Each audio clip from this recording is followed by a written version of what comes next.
Papanoorin natin ang full performance ni Emma Mary Tiglao for Miss Grand International 2025. So, syempre sa first round, papanoorin natin ang kanyang introduction. Wow. It's giving, napanggahan niya pa talaga yung mic. Grabe. Kasi grabe yung kanyang ano. Oo, ang daming, alam mo yun, kung 100%, it's 1,000% talaga yung binibigay yung niya. Yung ginive niya talaga. Kaya deserve. Wow. Diba? Sobrang gusto ko yung kanyang galaw ngayon sa introduction niya sa kanyang pasarela. It's very clean and then it's very clever. It's very hearty ganyan. Though, so, yeah. Alam naman natin si Emma na parang medyo choreograph, ganyan, maraming mga additional. Pero this time parang enjoy niya. She's living in it. So, yun nga, dito sa Miss Grand, hindi sinasayang ang bawat oras. Kaya after na kanilang introduction, na kanilang production, ay in-announce na agad ang top 20. Diba? Very efficient. That's my word. Siyempre, Philippines na yan.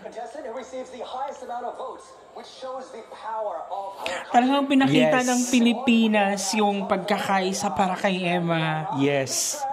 Mr. Host. Emphasis on the power. The power of the Philippines, the keyboard warriors and everything. So talagang nagkaisa. Pati mga celebrities. Yay! Deserve. This is for the Philippines. And for Emma. Siyempre, di ba? Alam mo, meron siyang winning glow tonight. So after ng announcement ng top 20 ay nagkaroon agad-agad sila ng swimsuit round. So here it is. Philippines. Wow. Tignan mo yung kapa niya. Parang ginawa extension ng damit. Wow. Sobrang love na love ko yung performance na tonight kasi, di ba, i-give ko to mga mare, talagang ginive niya nga talaga. One of the strongest suit para sa akin ni Emma itong swimsuit. Swimsuit nga. Kumbaga maganda kasi yung design. Yes. Minsan kasi pag hindi maganda yung design ng swimsuit, hindi niya masyadong ma-flaunt yung kanyang asset. Yes. Diba?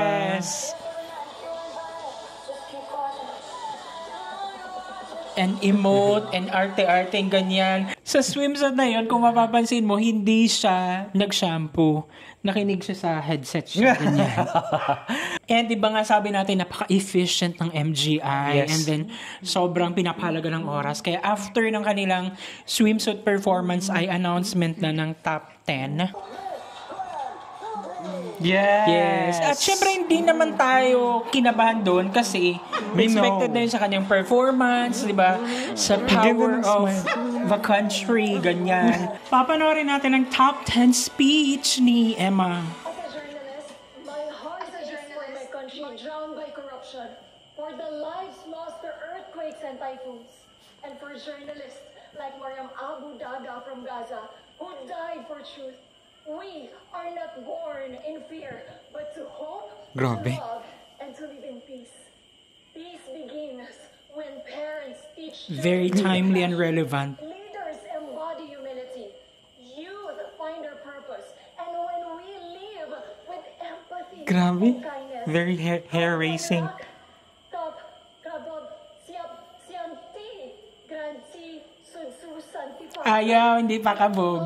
The grandest voice to peace. Yes!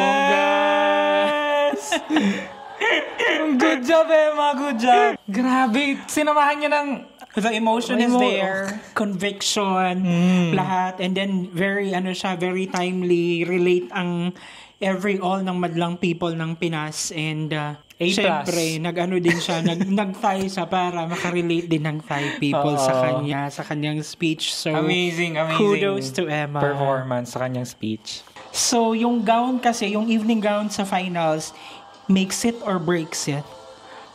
Siya na ba?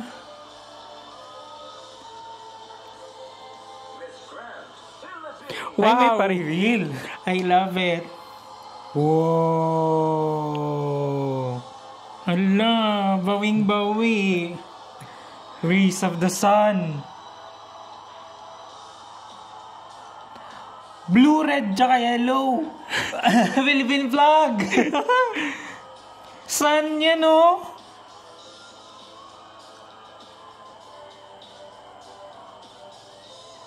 Wow. Ang ganda. Talagang kabog. Oh my gosh. Parang, Ang ganda ng kulay. Pag natatamaan ng ilaw. Nagustuhan ko dun sa gown is, first, meron siyang pa-reveal. And then, yung kanyang design. Tapos yung mga lines. At least, kumbaga, na-enhance or kumbaga, na-compliment niya yung katawan ni Emma. Ganyan. Oo. So, talagang good job. Oo.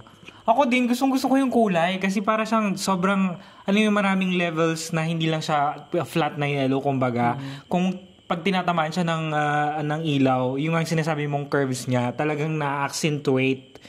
Ganyan. Tapos, yung tawag dito, yung daladala niyang feather naman, it extends yung gown. Nung una kinabahan ako kasi akala ko si Elmo ang lalabas sa Sesame Street. Big Bird. Pero congratulations to Rian Fernandez. Ang wow! ganda. Good job. Si Rian Fernandez taga Pangasinan, di ba? Ay, really? Hindi ko alam. Hala, nag-assume. Comment down below, mali na naman ako. Pero hindi, overall, sobrang happy natin dito. Yun Sobrang lang. pasabog yung niya, evening gown. Hala, top 5 announcement na. Yeah. Maganda kasi yung gown niya, very, parang powerful. Philippines na. Oh my God. Ayun naman tayo sa mga... 3 na lang. Philippines. Thailand. Basag si Pasok na yung Thailand. roommate. Isama na yung... Hala! Ay, grabe. Hala! Isa na lang! Philippines na, please. Top 5 MGI 2025 is Miss Grand. Philippines. Yeah! Philippines na yun. Hindi masyadong narinig kasi si Rio. Rio, ano ba? Alam, may winning glow. Papanoorin natin ang final answer. Ano winning answer ni Oh my Emma God. Tiglao? This is the chance. This is it. Go, Emma. We believe in you. As someone who reports this kind of stories, I really want to use the power of balance, us people to be educated and aware, for us to not be scammed, and the help of the government to enhance their justice system, for the scammers to be behind bars, to be accountable. Because one day, I hope that we will live in a peaceful world where no one should deceive just to survive. Yes! Wow. Yes! Sana yun. That last part. Narinig nila yun. Yung na yun. Kasi nga, sana wala nang nahihirapan. Oo. Kasi they do Yeah, it. Kasi yeah. they, just for survival. Sana Diba? wala nang kailangang manloko dahil Kailangan niya mag-survive. Which Very is yun yung very powerful. essence talaga. At syempre, sobrang happy tayo dito sa Miss Grand na Grand Finals. Kasi Grand Finals na. Hindi. Very importante yung time. Yes. And the visual is very appetizing to the eye. Wow. Aminin nyo, kahit na may nag-perform, kahit na may nag-intermission, hindi kayo nairita kasi ang ganda ng ang ganda ng production. Diba? Very grand. But in fairness naman sa Miss Grand International, talagang they level up. They make it super grand. Year by year. Ganyan. So yan, we're down to the final part of the competition, which is the crowning moment. And in-award na yung crowns ng mga 5th runner-up. Pero bongga talaga, kasi ang daming exposure, naka-highlight masyado yung pagiging queen mo. Parang it's as if na kapag sumali ka, as a beauty queen dyan, pag nag-top 5 ka ganyan, parang highlight na highlight ka. Kahit top 10 lang. Diba? Oo. Daming exposure. All your effort pays off talaga. So, lahat ng mga emote ni Emma, lahat ng mga pagsashampoo niya, pag gano'n. Airtime, no? Litaw na litaw ang gown ni Emma. Miss Grand Venezuela. Ang bilis. Yes. Ang bilis. Grabe mo naman lang.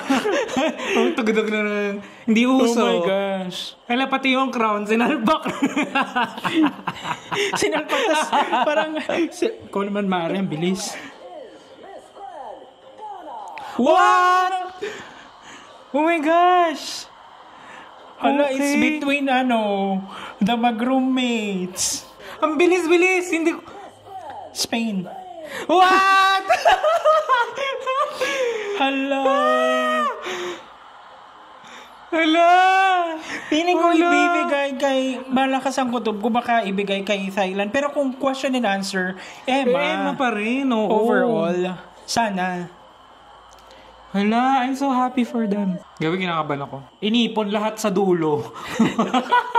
Dapat bonggang airtime ng first runner-up tsaka Miss Grand. Ganun. Emma na, Uy, please. grabe parang talaga, best friend, moment. Ladies and gentlemen, Nakakainis.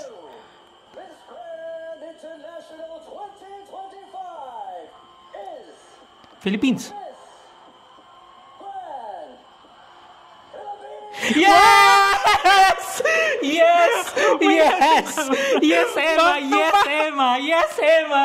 Good job! Grabe! Deserve! Oh my God. Deserve! Hello! Hello. Hala! Feel yung grabe yung emotions. Oh my gosh. Back to Yes! back! Yes! Deserve! Yes! Sakto! Tamang-tama!